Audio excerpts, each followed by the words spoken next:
Good morning, or depending on when you're watching this, good afternoon, good evening, or good night. My name's Ross, and as always, told out of Voice of Radio. So today, we need to talk about a new card game. Because there's a new card game that's just gone and been revealed, and it's a card game I am rather excited about indeed. But I am also just a little bit confused. Shout out, by the way, at one point when I looked at this, there were 21 responses to the tweet that went out about this officially, and 2 of them were just people tagging me. So what have we got? We've got Battle Spirit Saga. And this is a card game, and I'm going to be honest with you right off the bat. I like to consider myself to always be very honest in these videos. I am excited. I am going to play this game. I am going to cover this game to some degree on this channel because it looks awesome. But I am genuinely concerned for this game and the timing in which it's being released. So here's what we know. It's called Battle Spirit Saga. It's coming in spring 2023. It is being marketed specifically as a competitive card game. And that's really interesting to me, that they have literally called it, well, it says on the website, the competitive card game, coming from Bandai, or game from Bandai. They're not putting this as a, hey, you can collect it, or you can play, which a lot of card games try and do. They push the collecting angle. Here they've been really clear, it's a competitive game. But at the bottom of the website, it specifically lists regions available as North America, Europe, Latin America, and Oceania. Now, if, like me, you follow card games very closely, you will have noticed a glaring omission. And the glaring omission is Asia. What about Asia? And I don't know. Let's be clear, all right? I'm having to read between the lines here, so I could be wrong about this. But Battle Spirits is still a thing in Japan. In fact, one of the things I am desperately trying not to spend money on is there was a crossover. We'll talk more about crossovers towards the end of the video. But there was a crossover between Digimon and Battle Spirits where there was a Digimon set. And I want this so badly. But booster boxes are, if you're lucky, they're 100 quid, and then you got to figure out, you got to use a proxy address. They're not shipping to the UK. And 100 quid plus getting them shipped using a proxy address is quite a lot. So I've not pulled the trigger yet, and I feel I'm going to regret this because they're probably only going to go up in future. The Digimon set sold out very quickly and never came back. At least not as far as I'm aware. So it seems to be a game which is made for the West. When you look at card games, you've generally got North America, Europe, Latin America, Oceania, and then you've got Asia. If you look at Pokemon as an example, they split it into the Pokemon Company, who deal with the game in Asia, and the Pokemon Company International, who deal with the game outside. And every year, there are 4 international championships held by the Pokemon Company International in the 4 main regions, which just so happen to be North America, Europe, Latin America, and Oceania. And then, of course, there are big tournaments in Japan, etc., but they are covered by the Pokemon Company, and they are completely separate, although it does all come down to the World Championships at the end. My point is this. This seems to be a game that is for the West.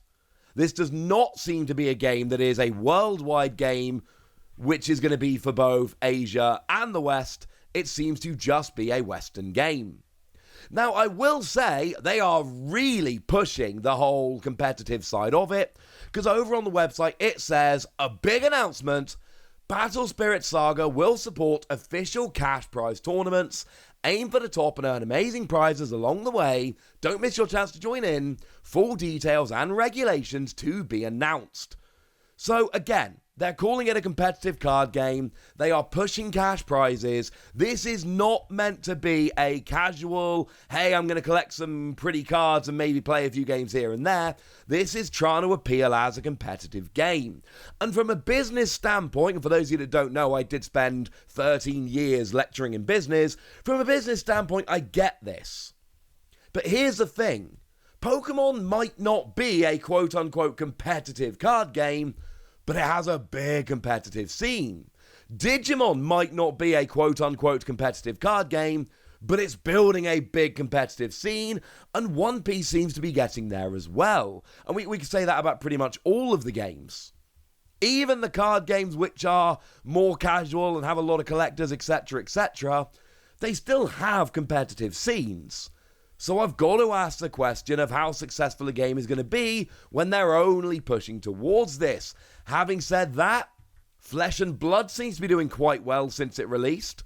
And Flesh and Blood, I've not met many people that are into Flesh and Blood because they're building big collections.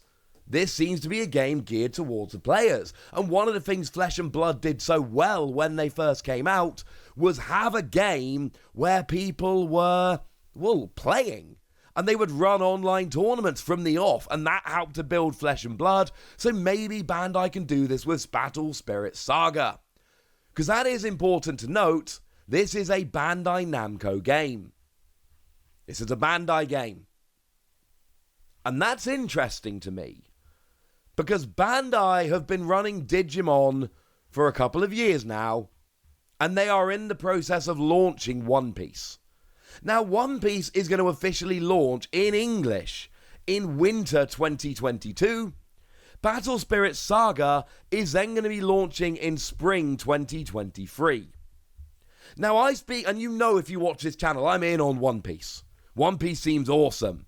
I've already done openings of Japanese product on this channel. You know I'm going to be picking up a bunch of English product when it launches. So you do have to ask the question, are these games too close together? Because One Piece is a pretty big deal. It's a very cool game. It is one I've got a huge amount of time for. And it is launching in winter 2022. We think December, although that's not yet official. This is going to be coming out a couple of months later. Are we going to be getting into this as well? The answer is, I'm not 100% sure. So what is Battle Spirit Saga? Well, it's described on the website as a brand new card game based on the long-running Battle Spirits trading card game. After 14 years and over 60 booster sets in Japan, Battle Spirits is finally reborn for competitive card game players around the world. Although again, it doesn't mention Asia on the website, so I've got to question that a little bit. But again, we've got a reference to competitive play. Use cores to play Spirit, Nexus, and Magic cards as you take on your opponent. Are you ready for a revolutionary card game experience? I am. Let's be clear. If you've even remotely watched this channel at all, you will know I am in on card games. Card games are like my favourite thing. So if you're telling me that it's a revolutionary card game, which is quite a claim, then yeah, I am in, ladies and gentlemen. I am all the way in. Now, in terms of products, not much has been revealed, but they have revealed 2 or 5 things, depending how you look at it. There is the first booster pack, which is currently called Booster Pack 01. It's releasing in spring 2023, 12 cards per pack. It looks exactly like Digimon. So expect them to be $4.19, the newer price for Digimon packs, and expect there to be 2 rares per pack. Not official, but that's quite likely. There are then 4 starter decks, red, purple, white, and yellow, which are going to be launching again in spring 2023.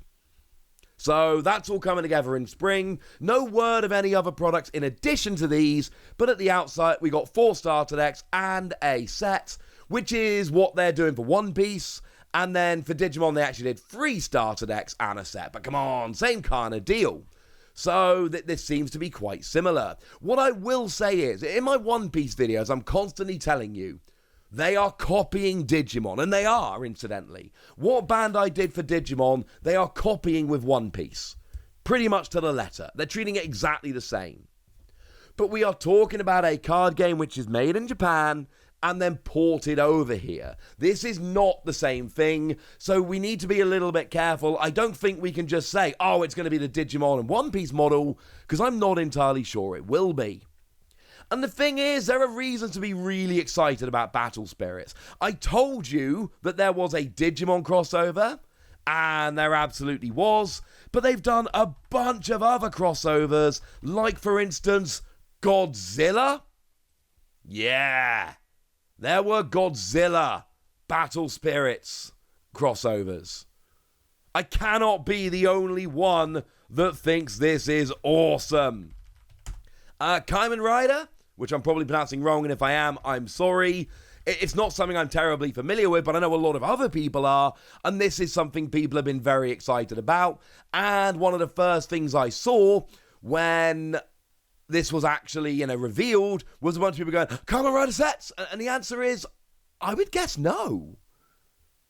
And I don't want to be rude about this, but the fact of the matter is, it's, that's Battle Spirits over in Japan. It's not Battle Spirits Saga over here. Now, on this point, I desperately want to be wrong. I really, very badly want to be wrong. I want these Digimon sets so bad. But the Digimon set, the Godzilla set, the Kamen Rider set, these have happened. These happened a while ago. There's no reason to read, other than just vain hope, there's no real reason to believe that these sets would make their way over to here as part of this game. This is not Battle Spirits. It's Battle Spirits Saga, which is a different game. So where does that leave us with this game? The answer is hopeful. I want this to be great because the more good card games out there, the better. I am loving card games. It took me like a decade to get my knowledge up for Pokemon. So new card games are what I look to on this channel a lot. Digimon, One Piece, Keyforge. Games that I can get into as they launch. So I'm one of the first people there and I can just be an expert from the beginning. That's what I want to be for these card games. So you tell me there's a new exciting card game and I am in. But the fact of the matter is, the card game market is a lot busier now than it was a couple of years ago. And one of the biggest reasons why is both Digimon and One Piece are now a thing, and they're both Bandai games. So I do have to ask the question, is Bandai trying to do too much? Having all three of these card games running, let's not forget Dragon Ball Super is still a thing. Launching 2 card games in the space of a couple months with Digimon not having been launched that long ago. I want this game to be successful. I want it to last for years and be awesome. But I'm trying to bring you the best news and the best analysis that I'm able to on this channel. And I do have to ask the question of, is this too much too soon? Are there going to be too many card games? Especially when 4 of the card games, if we include Dragon Ball Super, which we should, are Bandai games. That is a question I think it is absolutely fair to ask. I mean, tell me in the comments, are any of you out there going to be following all 4 and buying all 4 Bandai games? Does anybody have the budget and the time for that? It's an interesting question. For me, I really want to see these crossovers come back. But the way they're showing the game, crossovers are what you do to attract a casual audience that aren't going to play the game. Crossovers for a competitive card game? I'd like to be wrong, ladies and gentlemen. I am skeptical. But that's what I can tell you. That's the news. That's what I can figure out. And now it's over to you guys. Do you think there is room for another card game? How cool do you think this card game looks? Tell me anything you want to tell me in the comment section. Go nuts! Be nice. And then make sure you like this video, subscribe to this channel, follow me on Twitter at Lawasi. That's where we talk about, a whole bunch of card games, including now Battle Spirits. And please do consider checking out patreon.com/PTCG Radio, where you can support the channel, get some bonus podcasts, and all kinds of fun things. But by far, the most important thing as always, look after yourselves till next time, would ya? Thank you very much for watching. My name's Ross, and you've been watching Wassy Plays.